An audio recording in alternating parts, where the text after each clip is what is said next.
Carlos, Yeah, hey, how you doing? My fault. I was trying to get my thing to pop up. how you doing? Hey man, I'm doing great. How you doing? Happy New Year. Oh yeah, same to you. Same to you as well. Happy New Year to you as well, sir. Yeah. Where are you based out of? Me, I'm based out of the Delaware, Philadelphia area. Okay. Oh, nice. Excellent. Yeah. Where are you at? Where are you at? I'm in Houston, Texas. Oh, I just came back from Houston. And I went to Houston and I want to say August. August. Yep, in August I was in Houston for a little bit. I was in Sugarland. Oh, well, yeah. That's where I live, Sugarland. Yeah. So let's see here. So, thanks for coming on. Do you have any questions or anything? Or Not really, honestly. Okay, so what is your podcast like? I kind of read. welcome everybody to this week's podcast episode for the Financial Freedom Podcast. I'm your host, Dr. Christopher Liu. And as you know, we talk about four different types of freedom: time, financial, location, health freedom. In that light, I'm always interviewing entrepreneurs, guests doing things on the cutting edge, influencing and shaping the world for better. So, in that light, I have Carlos Henry, and he's going to be talking all about winning and losing mindset is and he's coming out from the Philadelphia area, and it's going to be an amazing conversation. So Carlos, welcome. Thank you, thank you. I appreciate the amazing introduction too. I got to start taking you with me.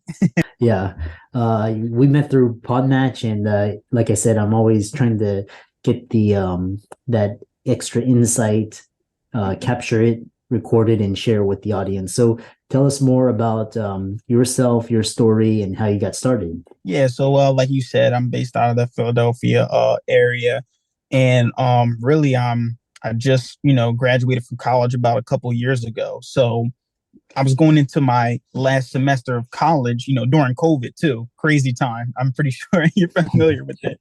And I knew I didn't want to do what I went to school for because I was playing sports.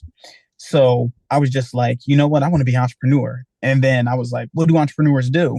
It was like read one book a week. It's like, no, not really. That's CEOs, right? They have that generalized knowledge, but I was just reading and reading. And then I just fell so in love with like the mindset. But I knew that I needed the proper skills in order to really get my stuff out there. So that's when I started learning a lot about copywriting, sales, and things like that. And that's really what got me straight up started and just it, right. Well, I started falling more in love with it. But I guess where I really, really started was when I was 18 years old. Are you familiar with Robert Kiyosaki? Oh yeah, I read his first book in 2001, and that book changed my life. So Yep, same thing. Rich Dad Poor Dad. That's the first book I read. That's the first book I read from front to back. I've never read like a book for fun, just for front to back. It was always like school, and I would just skim around. I read that one from front to back, and I didn't take so much the financial advice away from it, but the mindset, like take if out of my language, not if it happens, when it happens, things like that really got me started and falling in love with mindset and all that stuff. So I guess that's a little bit about me. yeah, well, like I said, especially with the new year and everything, you had the mechanics, but then you also have mindset. So, what's fascinating about you is one thing is you took a mindset from say like sales, like how to persuade people to give you money for your services and products, and then you translated that into a mindset. It's almost like an athlete. So, tell us some of the essentials that in terms of mindset to be successful. Okay. So like I love how you said too, like you persuade someone to, give you money, but sales is in everything, right? It was a book by Grant Cardone, if you're familiar with him. It's called Sell or Be Sold. He talks about the idea that just like communication, sales is just communication, persuading someone to take an action. And I almost had to sell myself on, you are the successful person. You know what I mean? Wealth is just a mindset because I can become a millionaire. There's millionaires out there that still committing suicide. And it's like, why? When you have so much money, it all comes down to your mindset. One big tip, and I was just talking about this on another podcast, was the idea of just progression, right? That is the most important thing, right? We're not really focused on, per se, the mission, like just achieving that. That's not really what makes us happy. It's really progression because even if you look at, and you're a PhD, man, if you look at it even on a cellular level, right, solids have atoms that vibrate. So even solids are moving. So we're always moving. So if we're not moving forward, there's only one way we can move, which is backwards. So when I just focus on showing gratitude to progression that I made from yesterday to today, and then 1 week, and then 1 month, by the time the year's up, I'm the happiest person alive. I'm like, wow, I used to be this, that, and the third. And now I can, talk about mindset on such a deeper level. I've read, this amount of books a year, and also when you actually look at it, it's like that compound effect. So that's the biggest tip I can give to anybody that's really focused on their mindset. Just focus on progression more than anything. Interesting. I've been talking to a lot of people, and they talk about, the daily action. So you don't really see much success, day to day, but you change the direction of your life, and, over a year, 3 year, 5 years, then you start to see what you're calling the compound effect, which is really interesting. Tell us, one thing I like is talking about is routine. So like high impact habits, your perfect morning routine, and keeping true to your daily routine. Oh yeah, man. I always say, so that's what separates successful people from unsuccessful people is your routine and execution. So I like how you said that. But my routine is definitely super, super strict. So I always try to wake up around 5 a.m. every single morning. And the first thing I do is throw a motivational video on. I got to listen to the guys that I aspire to surpass, right? So I'll listen to, Tony Robbins, Eric Thomas, Zig Ziglar, Jim Rohn, like those people every single morning. Just listen to a motivational video. And while I'm doing that, the first thing I like to do is actually play a game of chess, because chess really helps with like strategizing, right? I may do it on my phone. I actually have the board or stuff like that I'll play with. And then I'll start doing something like working on like a language, right? Like I'm trying to learn Spanish.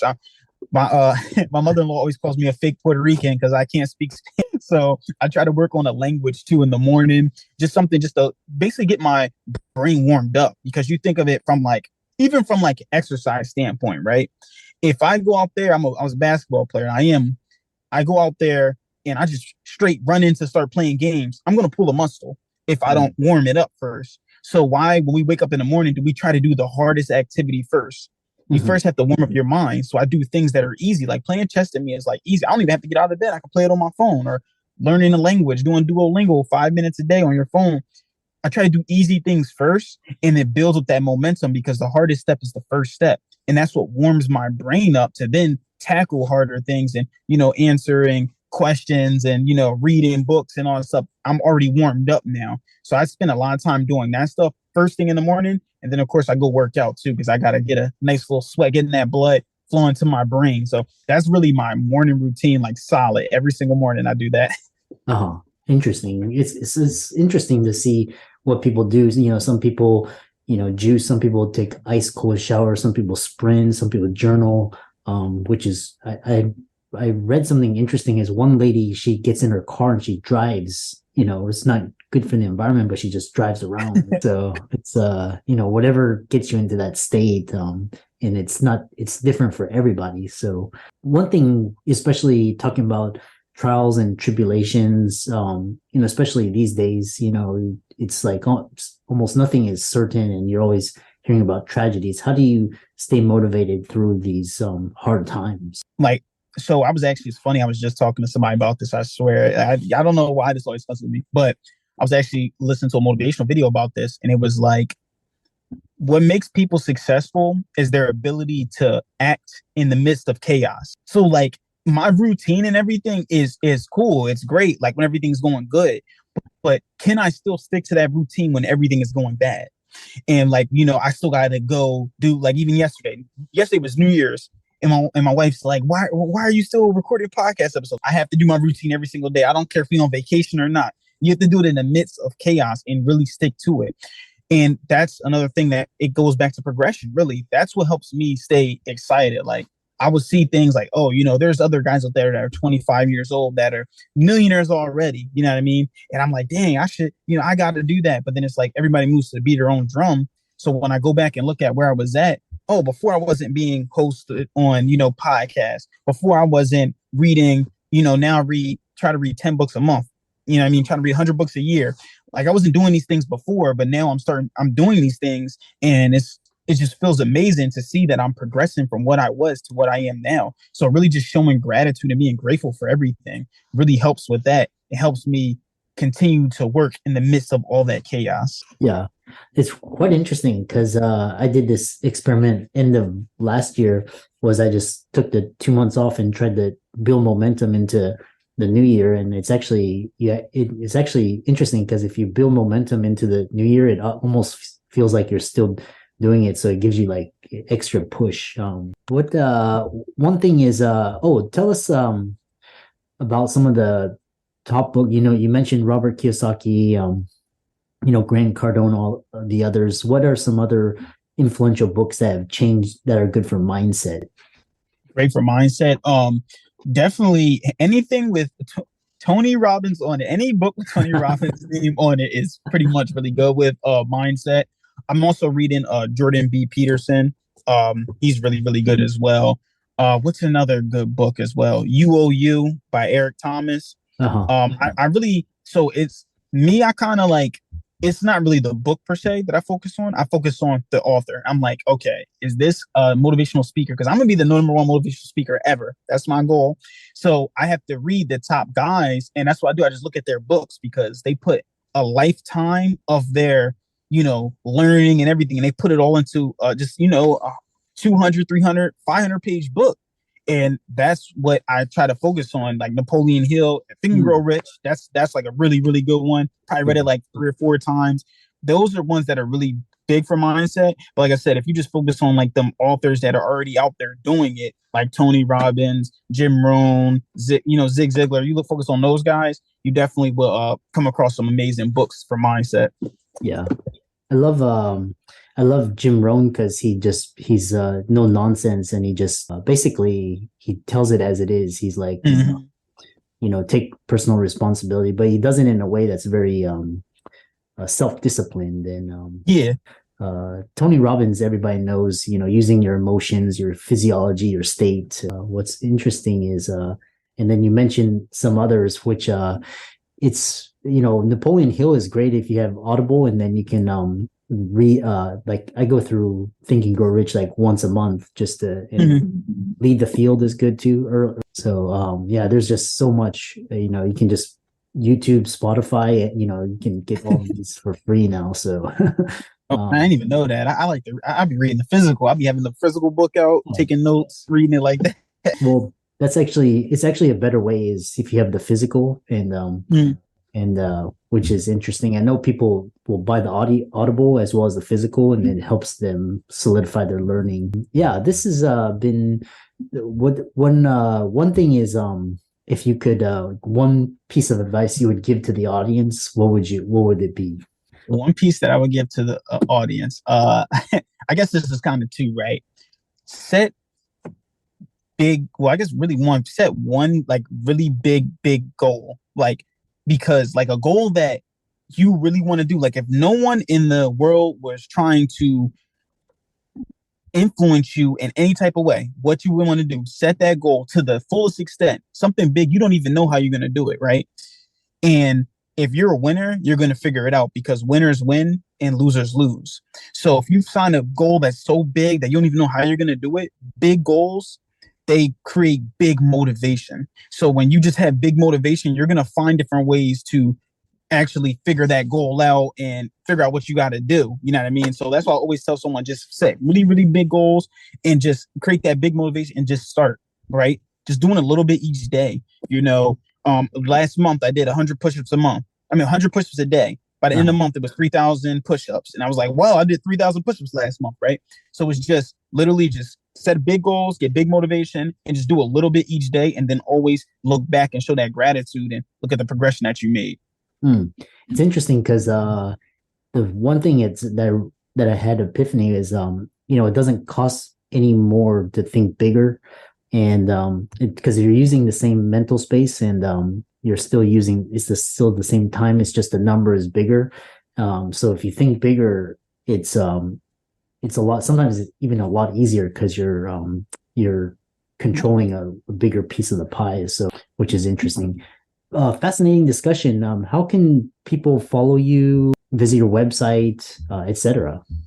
Oh yeah, of course. You can find me at www.carlosjhenry.weebly.com. It has all my social media on there with the Winners Win podcast and all that stuff. And that's www.carlosjhenry.weebly.com. And yeah, that has all my stuff on there. Has this book that I'm publishing next month and everything. Yeah. And for all the audience out there, be sure to follow Carlos on his social media. He's got a YouTube channel, TikTok, Instagram, Twitter, Facebook. And then also check out his YouTube channel at Winners Win 1579, where he's got free content to help you grow mentally, spiritually, financially. And so, with that, thanks so much, and all of you. All of Carlos's resources will be in the links and show notes. So thanks so much. And it's been a fantastic pleasure to have you on the podcast. Yeah, man. No, thank you. Appreciate you, everything you do, man. And, I'm hope to stay connected.